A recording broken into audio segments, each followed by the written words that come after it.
teenagers have got these sort of better hand-eye coordination, and you watch them texting and they can text about 18,000 texts a minute, and they can text on 2 phones at the same time, and they can play video games and all that kind of stuff. So we thought, OK, let's take a task that would be quite difficult, and we'll get a teenager to do it, which was Ollie, and we'll get me to do it, because it sounded quite fun.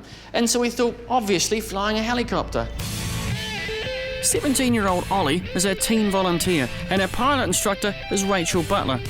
Rachel's the chief pilot at Ardmore Helicopters and has over 9 years' experience flying choppers, whereas Ollie and myself have 0. So will Ollie, with his superior hand-eye coordination skills, pick up on the task of flying a helicopter faster than me? Now, I grew up playing table tennis in my parents' garage, so I figure I've got a pretty good shot.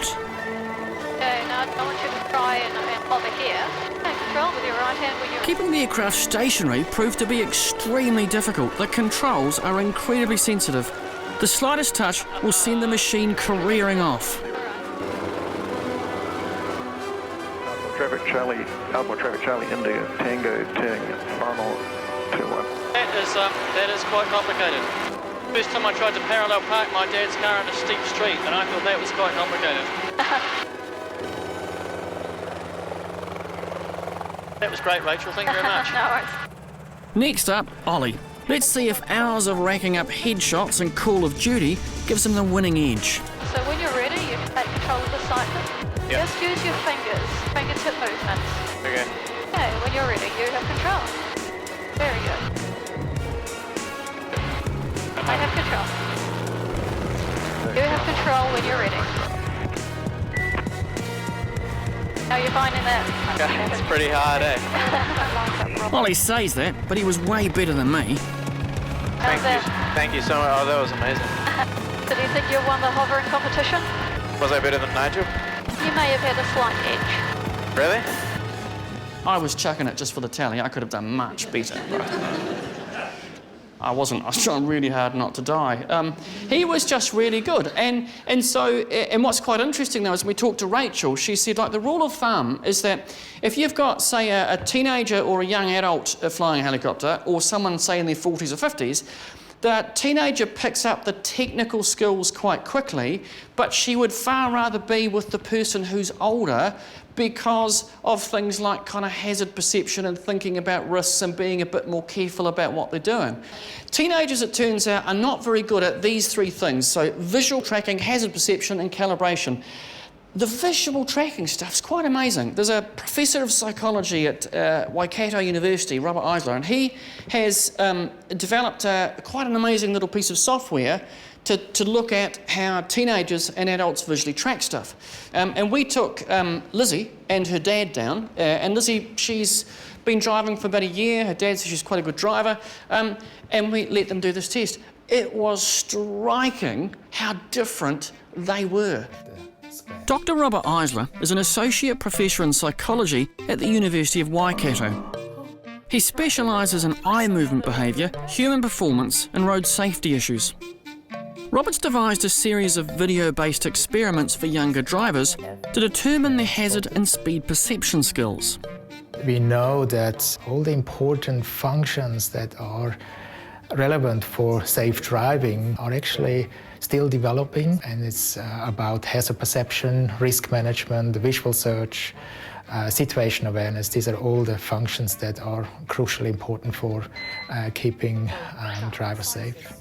Robert agreed to replicate his experiments for Lizzie and her dad to demonstrate just how different a teenage driver perceives his or her environment compared to an adult.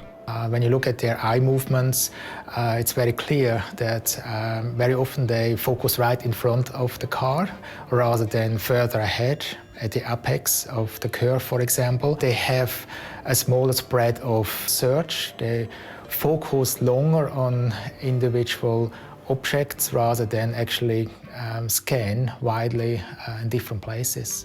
And then, of course, their risk management based on bad hazard perception is not that flash either. Lizzie and Charlie did both of Robert's video-based experiments. The results backed up Robert's earlier observations. The blue circles indicate where Lizzie was looking, concentrating on the car ahead and missing several of the hazards altogether.